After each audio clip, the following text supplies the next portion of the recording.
A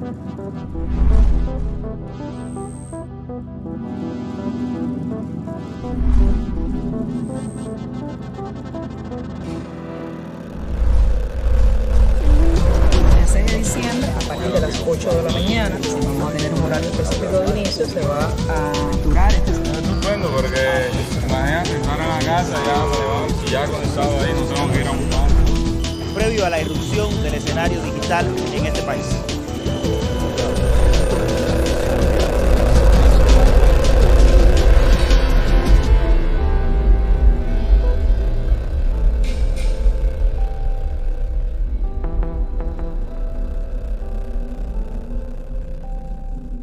Sin el internet no se podía hacer lo que estamos haciendo ahora de ninguna manera.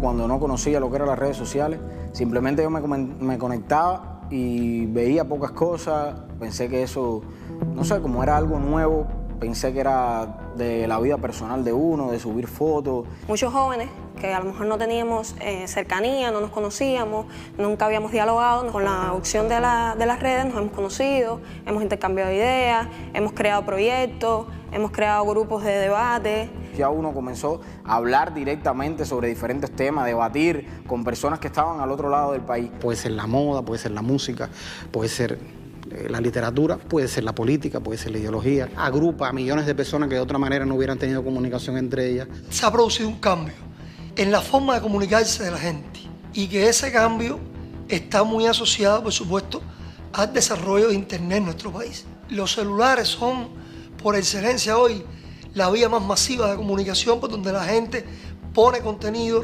recibe contenido y se convierte a su vez en una plataforma no solamente de comunicación de voz, sino de comunicación de video, de datos, de multimedia. La sociedad cubana está hoy totalmente pendiente de lo que pasa en Internet. Tú no puedes decir que no le llega porque no está, porque le llega a través del más joven, de la familia. Las redes sociales llegó a todos nosotros y a muchos de nuestra generación un poco tarde.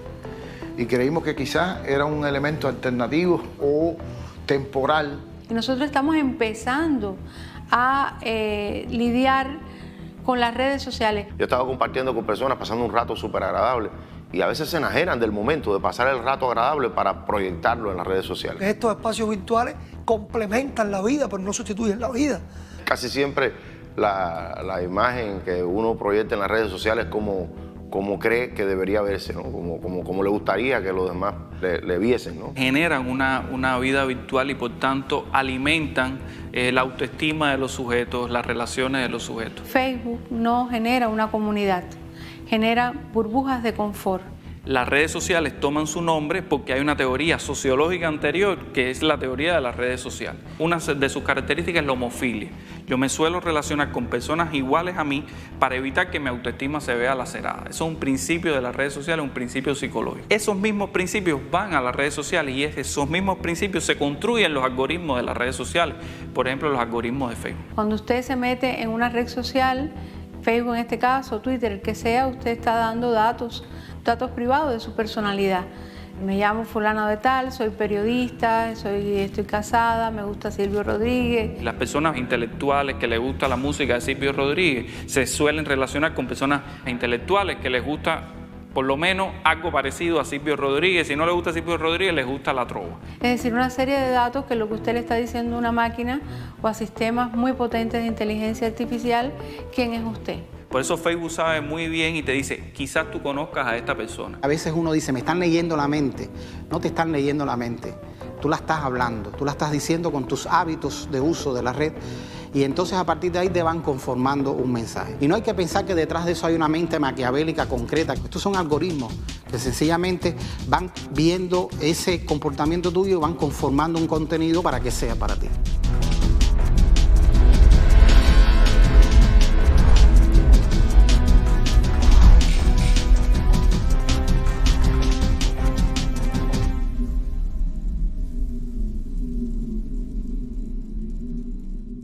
Un algoritmo no es una fórmula matemática per se, es como una receta de cocina. Es una serie de pasos que alguien con una ideología programa. A más B más C es igual a D, o esta acción más esta otra acción genera una tercera acción. Y cuando usted está en esa burbuja y alguien comenta algo que no le gusta, usted lo que hace es bloquearla. Con lo cual usted le está diciendo al algoritmo que es A más B menos C. Si dentro de esa burbuja que ya empieza a aparecer los filtros de quizás conozcas A, ahí también cuando usted acepta uno u otro está también dando rasgos de su personalidad, de sus intereses, o sea, de esos amiguitos tuyos o estos supuestos amiguitos, ¿no? Te da un placer muy instantáneo, muy rápido, el like, el comentario, la alabanza fácil. Si tú no pones una foto del día y con una frase de hoy el día es luminoso y voy a vivir, pero además si lo pones en inglés con una frase corta en Instagram, y no eres poeta, no eres escritor, pero eso es de alguna manera sexy, o de alguna manera te conecta con la gente. Y sobre todo vende una imagen de ti, que es lo que tú quieres proyectar en las personas. Y por tanto, hay quien está todo el tiempo pegado al teléfono, le dieron like, quién comentó, quién compartió. Va marcando un supuesto consenso social que además es aparente. Ocurre una ilusión de que yo conozco a la gente. Fíjate cómo actúan estos algoritmos. Tú de pronto planteas una opinión y te empiezan a llegar comentarios, posts, como le dicen, de otras personas que a lo mejor tú nunca habías visto en tu página de Facebook, pero personas que están repitiendo el mismo mensaje, para crear un efecto rebaño. Yo no soy el único que piensa así. Mira cuánta gente piensa igual que yo. Por lo tanto, yo debo tener razón. Cuando hay tanta gente que piensa lo mismo, yo debo tener razón. Y de ahí la complejidad de estos algoritmos, porque lo que hacen es verdaderamente aislarte, generar una cámara de eco, que es eso, donde unas solas ideas rebotan, no permiten la entrada de otros puntos de vista, y bueno, se generan todas estas escenarios que son muy propicios a la desinformación. Y entonces, mensajes que pueden ser, o mensajes que pueden tender a un análisis más racional o de otro tipo, de esa misma realidad, a mí no me aparecen con la misma frecuencia, me aparecen solo aquellos que reafirman mi mensaje. Es lo que los expertos llaman sesgo de confirmación. Si usted habla mucho de una cosa, de eso sencillamente le va a poner mucho más. La gente tiene la percepción de que ese es el sentido común, que eso es lo general, cuando en realidad está gravitando en esas burbujas. Pero te genera la percepción de que tú estás hablando con muchas personas a la vez, sobre todo si tú vienes de una cultura analógica cuyas referencias y paradigmas tienen que ver con los medios de comunicación masiva, donde hay un emisor con muchos receptores. Y aquí no es así. A mí me asombra muchas veces estudiantes nuestros que han pasado toda una carrera y han recibido decenas de horas de marxismo, de historia de Cuba, etcétera, etcétera. Después tú lo ves en las redes repitiendo ingenuidades asombrosas. Yo quiero estar en la línea de la corriente, de lo popular, y ser popular en determinado entorno, y ese entorno hay un suceso significativo del que todo el mundo habla. No importa si yo tengo un vínculo con ese suceso o no, lo que importa es que la gente piense que yo tengo un vínculo, por tanto yo lo publico. Hay personas que tienen una posición más segura de sí mismas, más firme, y hay personas que son, digamos, más gregarias, ¿no? O sea, más conducidas, más opino en dependencia de por donde vaya la opinión generalizada. Las personas en redes se van por el criterio que esté más popular, o sea, por lo que más esté mediando en las redes. Si las redes, los artistas, lo que sea, están defendiendo esa postura, están defendiendo eso, todo el mundo se va por ahí, entonces nadie quiere dar la contra. O sea, la gente tiene miedo a ser aislada de lo que considera que es el contexto social o que habla la mayoría.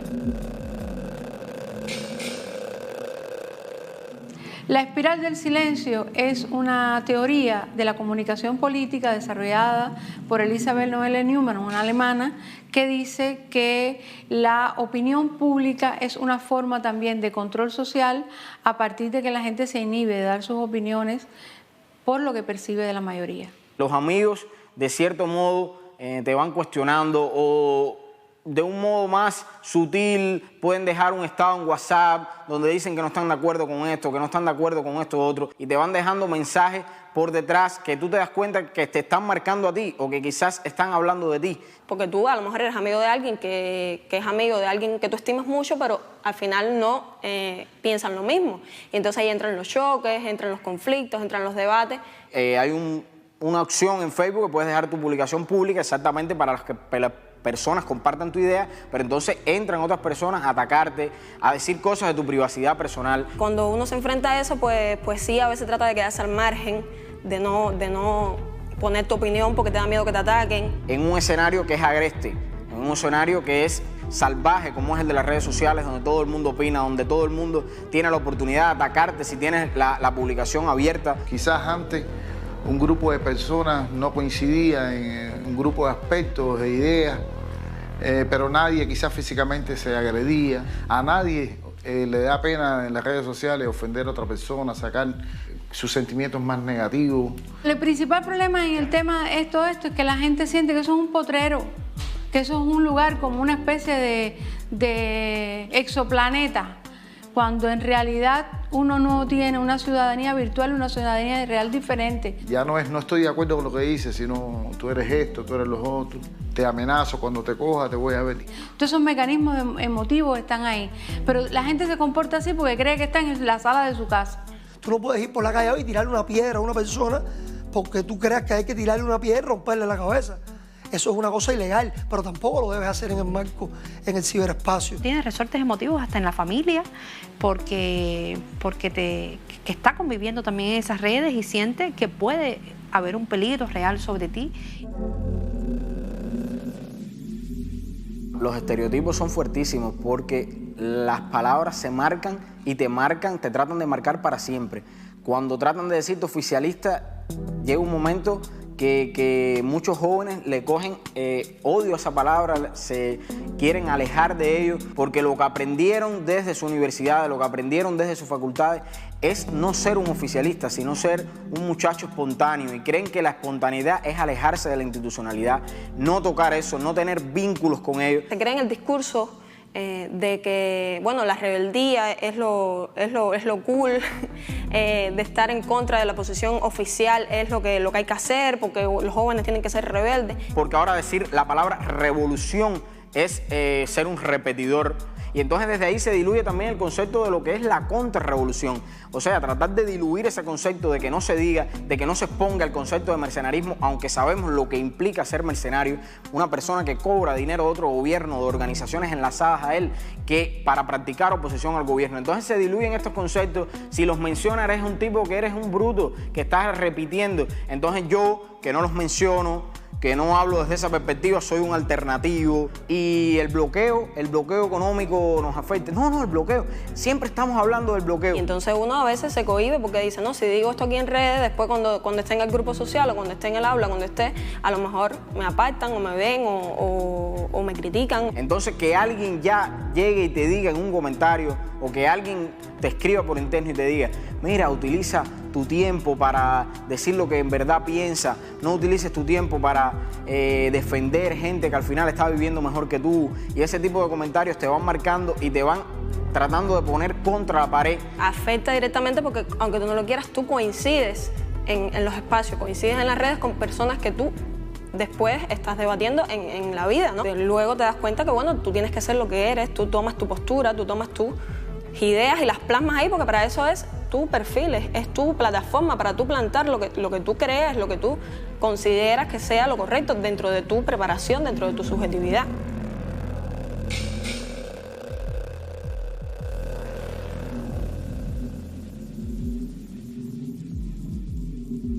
El algoritmo, o sea, esa receta, lo que hace es que solo expone lo que tú comentas en tu muro de Facebook, en este caso, solo al 5% de tu audiencia real. Porque el resto, para poder llegar a más gente, tienes que pagar. Y ahí es donde está el negocio de estas plataformas.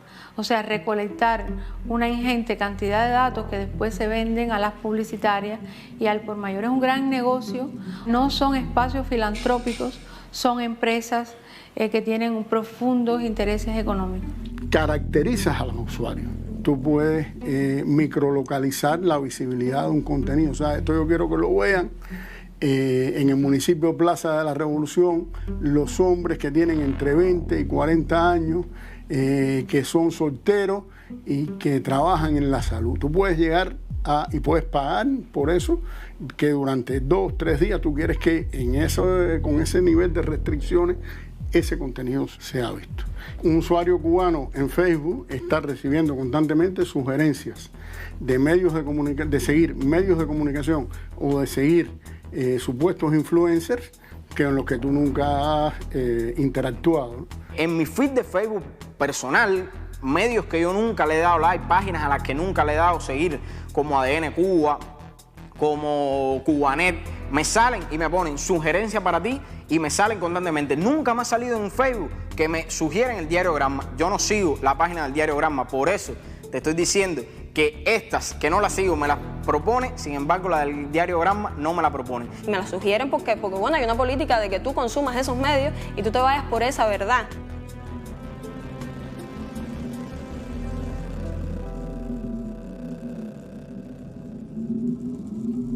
Tú tienes una audiencia y vas transformando esa audiencia. Constantemente estás impactando sobre esa audiencia con un tipo de mensaje y la estás cambiando. Y estás cambiando sus percepciones. Y el peso que eso tiene en la vida, o sea, digital de las personas, también empieza a operar en su conducta fuera de la red, ¿no? En sus percepciones, en el modo en que ve la realidad cuando está fuera de la red. Facebook está posicionando exactamente los influencers, las personas que ellos quieren que lleguen a la juventud cubana.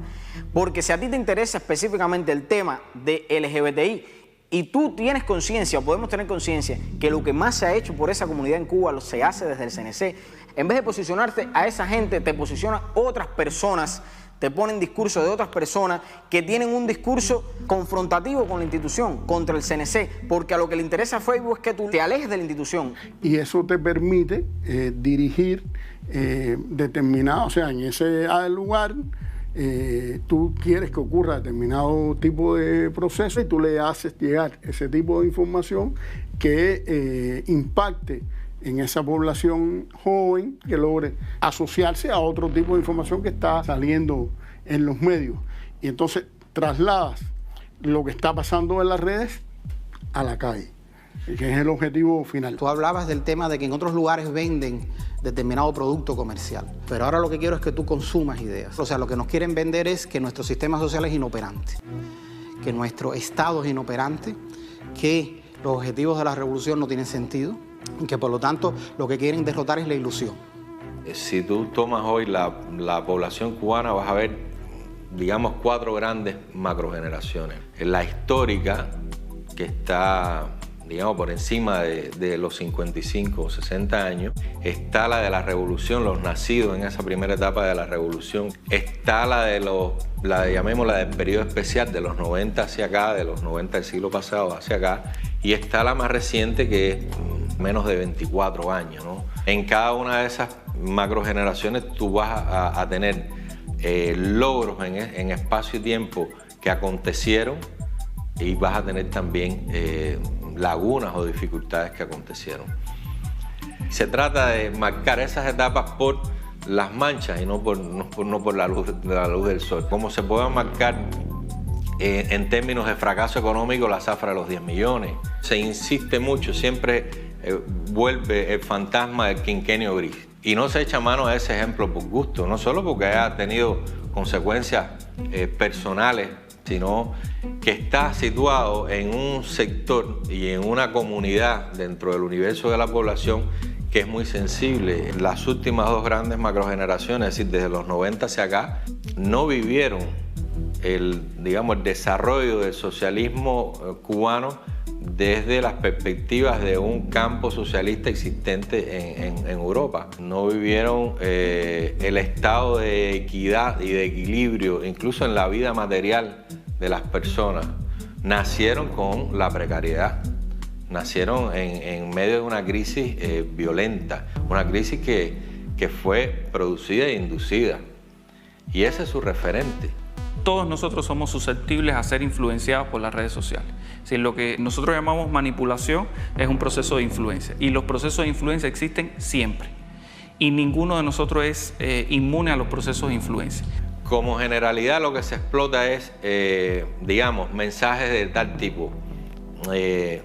Mira a tus padres, todo lo que hicieron, todo el esfuerzo que dieron, entregaron su vida y míralo. Ahora tú eres el que tienes que ayudarlo, porque si no, su revolución no les dio nada. Estas últimas macrogeneraciones han tenido las vivencias de un grupo a la luz de hoy que uno pudiera definir que fueron anomalías o sin sentido, como puede haber sido la prohibición de cubanos entrar a los hoteles, o como puede haber sido la venta de tu auto, y ahí es donde se enfila toda la comunicación política que se hace contra Cuba. Sobre todo cuando tú la siembras con saña o generas contenido solo desde esa perspectiva, evidentemente puede tener un efecto. No creamos que todo lo que nosotros vemos como drenaje en redes sociales es puro, es natural. Son personas que le pagan para generar lo que se denomina esa narrativa, ese storytelling, ¿no? Donde yo estoy narrando un suceso que me desgarra y que sé que esa narración va a desgarrar a todos los que lo lean. Y es una construcción. Si no te paga nadie es porque realmente estás haciendo una reflexión honesta y verdadera. Y si te paga alguien, estás mintiendo públicamente y estás siendo deshonesto. ¿Cómo comprobarlo? Cuando tú construyes contenido, y sobre todo contenido de este tipo, tiene que tener algún elemento que al contrastarse con la realidad yo puedo decir, coño, es cierto. Vaya, yo no concuerdo con la posición de esta gente, pero cuando yo digo pero, ya ahí se sembró la duda. ¿Cómo influir sobre una masa importante de la población con determinados mensajes que se quiere que lleguen y que además pasen a ser de manera, vamos a decir, natural, y ese natural entre comillas, pasen a ser parte del sentido común de esa población? Radio y Televisión Martí y otros proyectos de medios de comunicación subversivos contra Cuba han sido una política del gobierno de Estados Unidos desde los propios inicios de la revolución. Primero fueron esos y ahora estamos en la era de Internet. Ahora todos los proyectos que tienen que ver con Radio y Televisión Martí los han ido migrando actualmente al ciberespacio, o sea, al entorno de Internet. Radio y Televisión Martí suponen una infraestructura tecnológica. En el caso de Internet, la infraestructura tecnológica la pone Cuba. Y su aprovechamiento por la política del gobierno de los Estados Unidos supone utilizar esa infraestructura construida por Cuba para su desarrollo económico y social, para un servicio a la población en función de esos objetivos. Toda la herramienta de la guerra ideológica en buena medida pone su peso fundamental en las redes.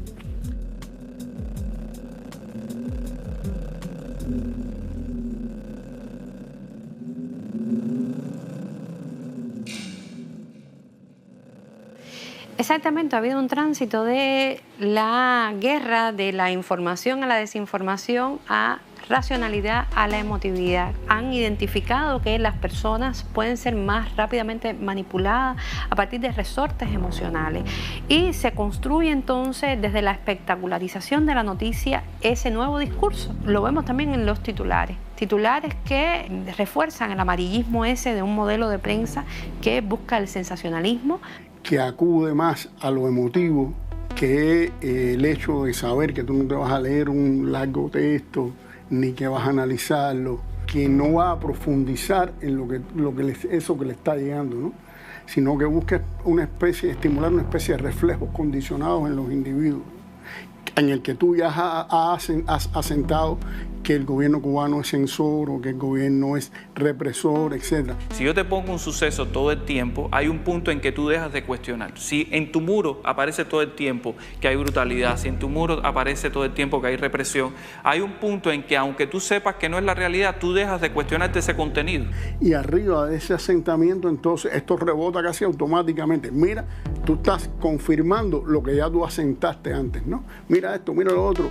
Le hicieron esto a fulano, pasó aquello, pasó esto. Una de las cosas importantes de las redes es crear respuestas emocionales, no respuestas racionales. No que la gente piense sobre el tema y llegue a una conclusión, sino que la gente responda de acuerdo a las emociones. Una persona reacciona con mucha más sensibilidad emocional cuando está disgustado. Por lo tanto, yo siempre necesito que tú estés disgustado por algo. ¿Cómo yo voy focalizando el disgusto? Lo saco de un lugar y lo voy poniendo en otro. Y cuando ese se me desarma, lo pongo en otro y lo pongo en otro. El problema es que tú constantemente estés disgustado porque recuerda, el discurso de las redes es un discurso emocional. Y si esa experiencia además es narrada por personas significativas como artistas, cantantes, pues esa experiencia adquiere un valor de verdad. Es como si hubiese ocurrido y sobre todo, y más importante, es como si me hubiese ocurrido a mí. A veces decimos en abstracto y decimos, Estados Unidos en su presupuesto ha puesto una determinada cantidad de dinero por la subvención para ver el tema de las redes con respecto a Cuba. Y ya lo dejamos en abstracto. Bueno, ¿y a dónde va ese dinero? ¿Qué se hace con él? Eso no nos lo dicen. Pero lo que está claro es que ese dinero no es para comprar pomos de agua, ¿no? Ese dinero es para crear productos en particular, para llegar a las personas en particular. Y detrás de eso hay algoritmos, en dependencia de las búsquedas que las personas hacen, pero esos algoritmos se pueden sintonizar para objetivos muy concretos. Nada más que con saber que la persona que está accediendo a la red es de Cuba, ya yo hago que cuando entre en cualquier página web, cuando entre en las redes sociales, le lleguen determinados mensajes. Imagínate un ecualizador donde tú mueves una tecla, mueves otra, y tú puedes decir, bueno, hay una comunidad de intereses asociados al tema ecológico, hay una comunidad de intereses asociados a los temas de género. Son temas que aunque no sea un activista directo, son temas que yo puedo apoyar por la naturaleza, por lo humano que hay dentro de esa posición. Y ahí, en ese plano de esa batalla, nosotros hemos perdido unas cuantas. Y no la hemos perdido porque el enemigo ha sido más efectivo que nosotros, que lo ha sido.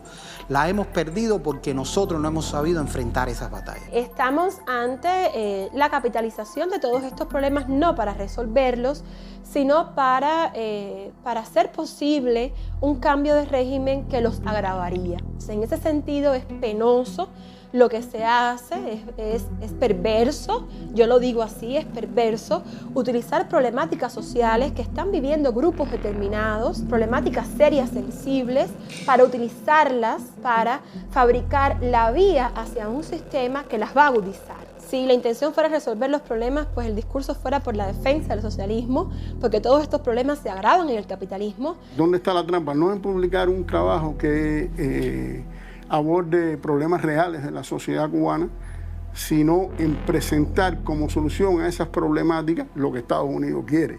Hay una intencionalidad de hacer que esos discursos contestatarios, que pueden ser muy revolucionarios o muy correctos en un momento determinado, terminen siendo discursos que se pasen al enemigo.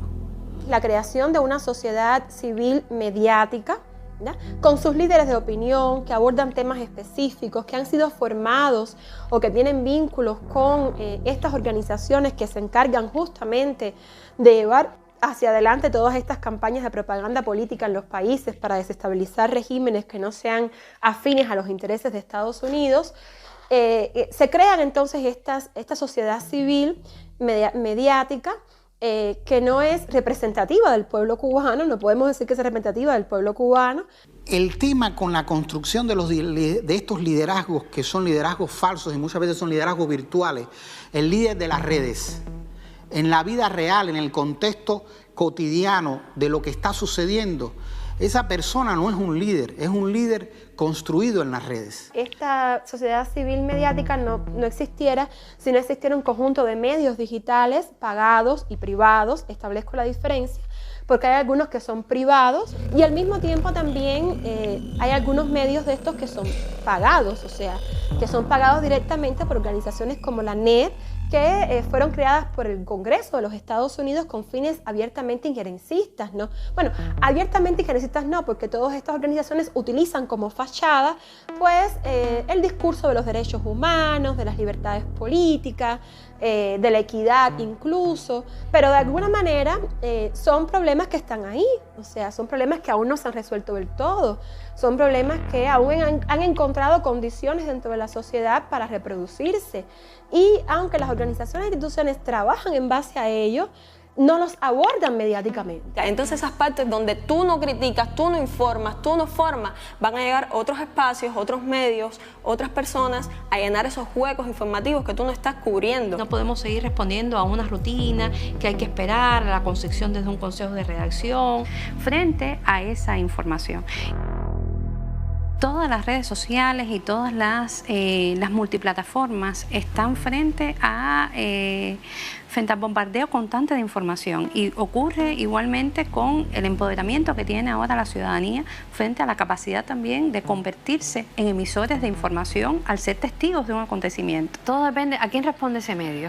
Vamos a preguntarle, ¿quién le paga? ¿A qué potencia extranjera responde? No se puede ser ingenuo frente a esto. ¿Quiénes financian ese proyecto mediático? Y entenderás ahí qué busca, qué persigue. Ese contexto de medios digitales que emergieron durante la administración Obama tienen un dueño, tienen una infraestructura tecnológica que cuesta, tienen dominios internacionales, servidores internacionales, y además tienen una redacción que cuesta y a la que se le paga. En la era Trump surgieron contenidos más de ataque, más agresivos, más de culpar de ensalzar la violencia, la rebelión, siempre muy confrontacional. Si la balanza se mueve hacia una doctrina tipo Trump, son más agresivos. Siempre queda alguna política para ver la diversidad que es más suave, y evidentemente con una nueva administración que viene de la doctrina Obama, pues probablemente muchas de este entramado lo que hagan es cambiar sus perfiles nuevamente porque viven de eso. Una de las cosas más comunes hoy en día en esta guerra de cuarta generación contra Cuba, la creación de los extremos. Te quieren vender la idea de que hay dos extremos.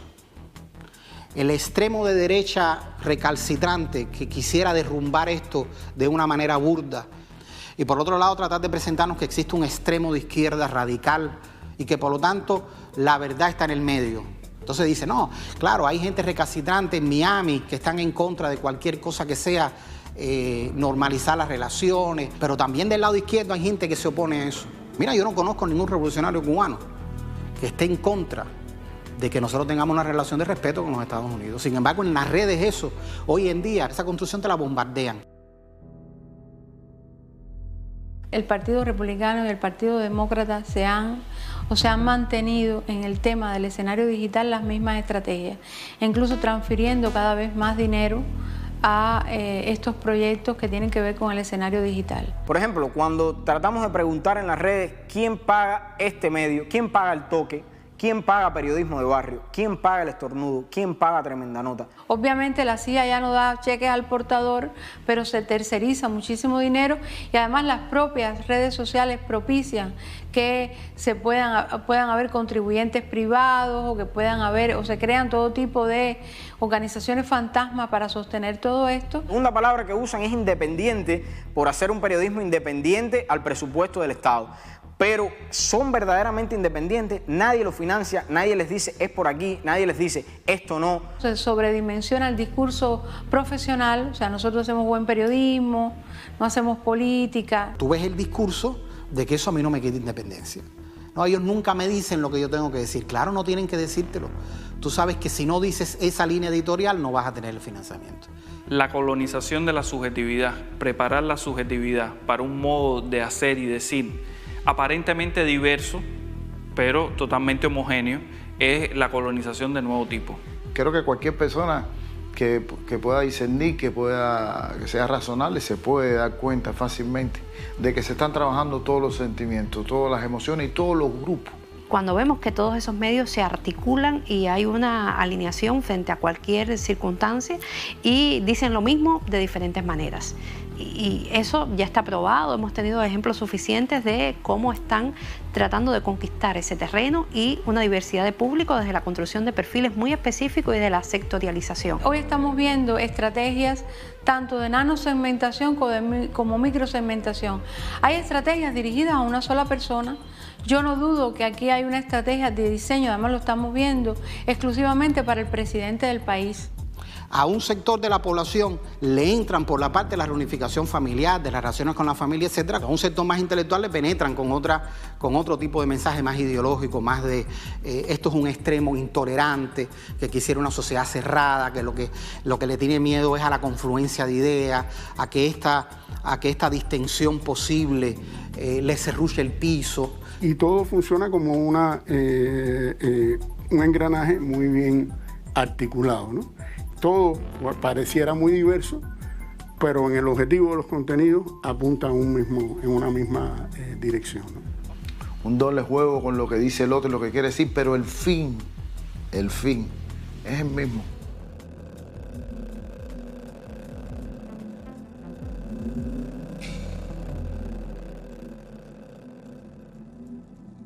Lo que hasta hace unos años hablábamos y que en este país tenía un estigma tremendo. Cuando alguien recibía financiamiento del exterior para influir sobre Cuba, sobre la opinión pública y sencillamente para hacer actividad contrarrevolucionaria, eso arrastra un estigma en este país tremendo. Bueno, ¿cómo tratar de borrar ese estigma? ¿Cómo ya no importa o cómo queremos presentar que ya no es importante que yo reciba dinero de determinadas entidades privadas y públicas de los Estados Unidos de Norteamérica o de otros países? Naturalizar eso. Eso no es importante. Eso no me ha quitado independencia. ¿De cuándo acá el que paga no manda? ¿Cuándo pasó eso? Y es que en los últimos tiempos, para mí, hay una diversificación de la contrarrevolución en Cuba, con actores mediáticos que ya comienzan a tener otros rostros, que comienzan a ser, pues, algunos académicos, periodistas. Estamos ante otro tipo, ¿verdad?, de discursos, ante otro tipo de narrativa, que puede ser incluso muy atractivo para muchos.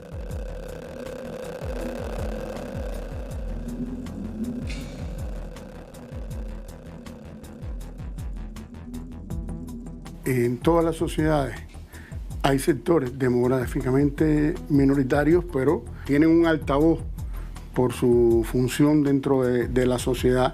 Porque construyen sentido e ideología. Esta fragmentación tiene entre sus líneas principales la intelectualidad, el sector de los profesionales, del estudiantado, el sector académico. Entonces hay una intencionalidad que tiene que ver con eso, no son grandes grupos.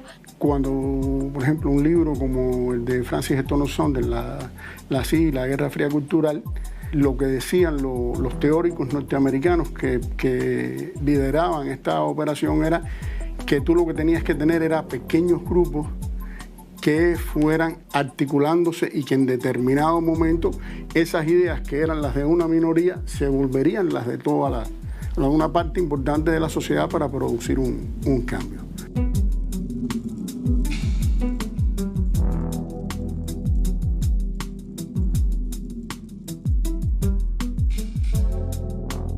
En el año 2004 se reúnen en La Habana varios funcionarios norteamericanos y un grupo de oficiales de la CIA. Y en esa reunión es la primera vez que yo escucho decir de que la política que habían seguido de mano dura hacia Cuba en ese momento había fracasado. Y que había que pensar en una nueva estrategia. Y que esa nueva estrategia tenía que tener como fundamento la seducción, la guerra cultural. Primero, la formación de nuevos líderes. Porque ellos están reconociendo que los líderes de la contrarrevolución en ese momento tenían un nivel de desprestigio y un nivel de incapacidad tan alto que no les daba el resultado que ellos querían. Y tenían que formar nuevos líderes. Esos líderes había que buscarlos fundamentalmente en las universidades.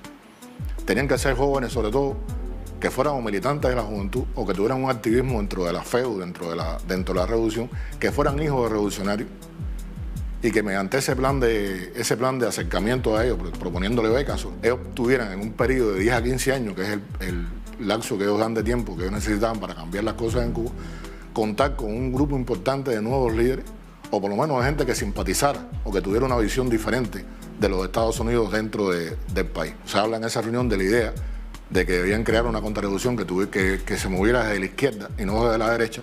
Ahí se plantea también la necesidad de que esa contrarrevolución tuviera una prensa nueva.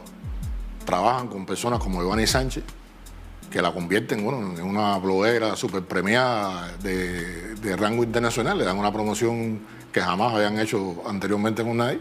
Pero a Ivani se le desgasta también en el tiempo y comienzan a crear, podríamos hablar de una novísima contrarrevolución, como el caso de todo un grupo de nuevos contrarrevolucionarios que comienzan a trabajar en la nueva línea que el gobierno de los Estados Unidos comienza a trazar con ellos. Protagonistas que habían surgido en la internet en Cuba de modo legítimo, con espacios, con blogs, recibieron becas y muchos de esos espacios evolucionaron a medios privados, se involucraron en medios privados financiados desde el extranjero. Cuando tú recibes una invitación de la Embajada de Estados Unidos tú dudas. Cuando en Cuba todavía no existían los datos móviles, no existían los parques wifi, un grupo de muchachos, emprendedores, muchos graduados recién graduados de la UCI, comenzamos a desarrollar una plataforma digital de un tema que en Cuba se había explorado muy poco, que es la crítica gastronómica, el periodismo gastronómico.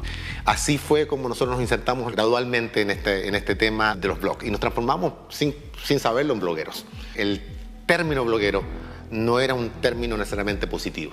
Todos los blogueros eran supuestamente contrarrevolucionarios. De esa manera nosotros nos conectamos con otros blogueros y decidimos unirnos a estos grupos que se estaban creando de blogueros en las redes sociales. Y obviamente nosotros entramos a un grupo que ya se llamaba, que ya se autodefinía como blogueros revolucionarios. Estábamos hablando de cómo nosotros los blogueros podíamos procesar, entender la política o la realidad que estábamos enfrentando en esos días.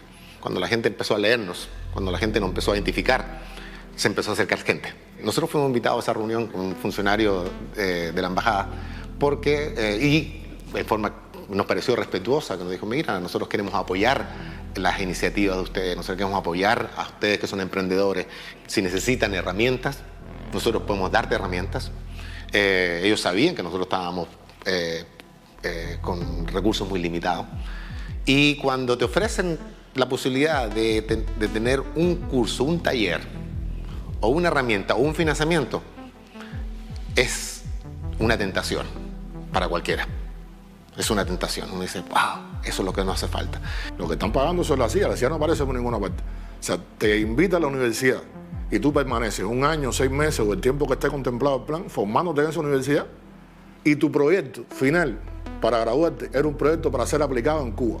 A cada unos años tendrían un cuadro perfectamente formado, recibiendo dinero de una ONG sin que nadie sospeche de ninguna manera que se trata de un tipo que ya es un contrarrevolucionario, que ya está trabajando para un servicio extranjero y que la gente lo identifica como un líder comunitario perfectamente desarrollando su labor. Yo recuerdo en la época que yo trabajé con la CIA, ellos tenían la visión, como lo explicaron muchas veces, de que este tipo de contrarrevolución, estilo Otaola, que la gente termina despreciando, que la gente termina diciendo, caramba, ¿hasta cuándo vamos a tener que soportar lo que este hombre está diciendo?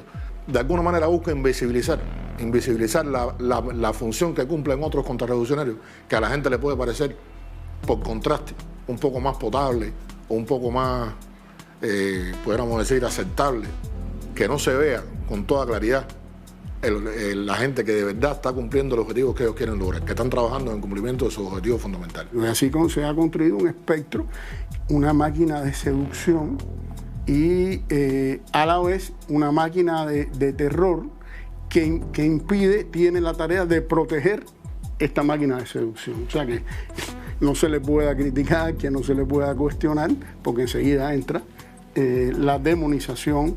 Crearle a una persona características que realmente no tiene. O sea, a esta persona le ponen, es un estalinista, es un tipo que tiene un pensamiento muy cerrado, o es una persona inculta, es una persona con poca preparación cultural, y te fabrican una figura sobre la cual dirigen todos los ataques, y por supuesto tu posibilidad de influir sobre la gente, tu posibilidad de respuesta se limita muchísimo porque la visión que la gente tiene de ti es muy negativa. E impedir que cualquier postura diferente del objetivo que persigue toda la maquinaria, sea de un tipo o de otro, asoma una postura crítica, porque entonces haces un efecto de demostración, ¿no? Hay ataques que tienen que ver con buscar la complicidad de estos sectores, hay ataques para desestabilizar a otros, y es lo que estamos viendo también, el acoso contra compañeros, contra periodistas, contra políticos, contra los revolucionarios que se expresan. Detrás de ello hay un guión de desestabilización también psicológica de los profesionales, y hay una maquinaria que tiene métodos de reproducción de linchamiento mediático, de acoso, lo que le llamamos el ciberacoso, y también buscan la manera de asesinar el carácter de esas personas, buscando la manera de que sienta vergüenza de lo que hace, busca la manera también de inhibirlo frente a el ejercicio profesional y lo que defiende, y de ello hemos sido testigos constantemente. He visto a muchos colegas de la música popular, de distintos géneros musicales, ser víctima del linchamiento, compañeros, colegas de la música. Justamente he visto la injusticia, la manipulación, la descontextualización de las cosas. Extraen de todo lo que tú puedes haber expresado, de una idea general, extraen alguna frase para descontextualizar incluso el mensaje que tú quieres dar.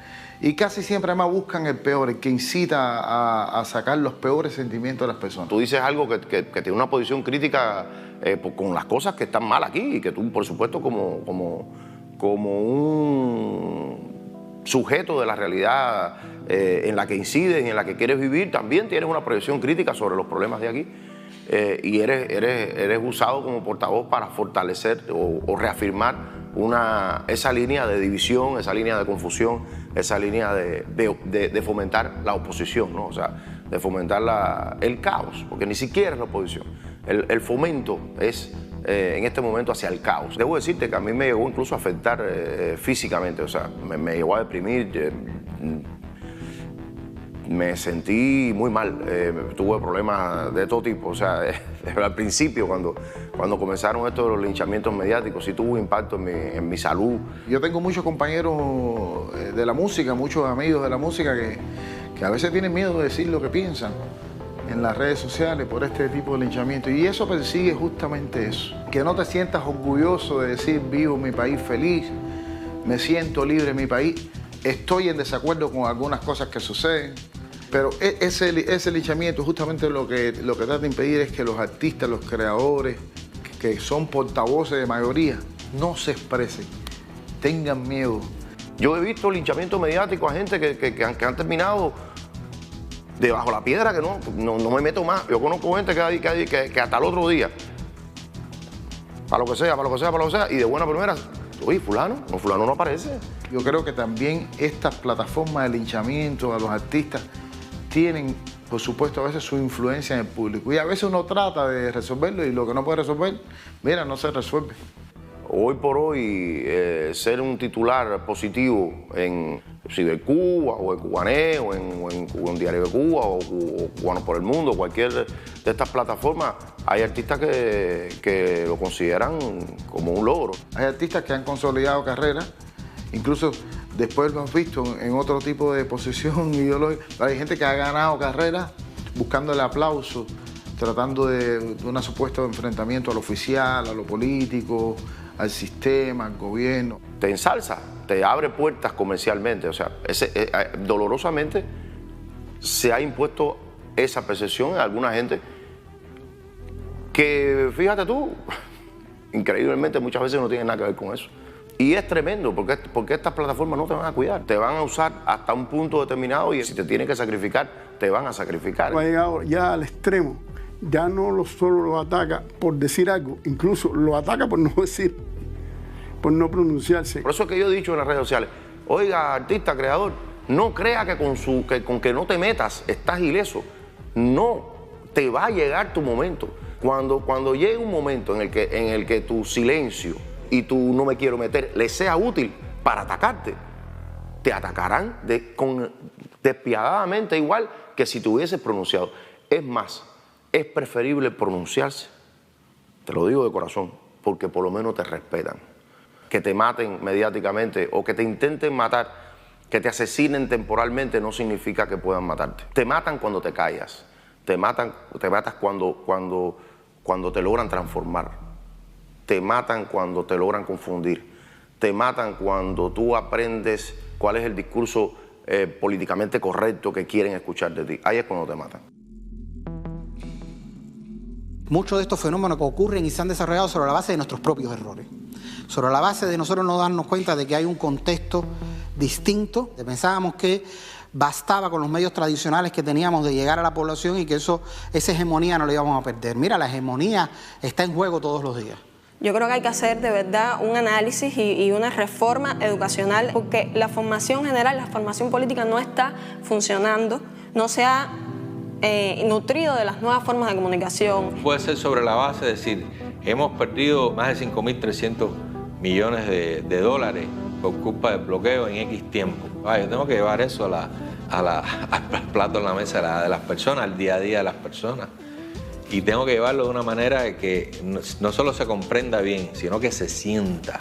Decir que ellos van a vencernos me parece que sería subestimar las capacidades que tiene este país para adaptarse a estas nuevas transformaciones, a estos cambios y revolucionar estos escenarios en función de nuestros ideales, de nuestro proyecto nacional. Yo creo que la evaluación del enemigo está clara. El gran problema es cómo nos organizamos dentro para dar esas batallas.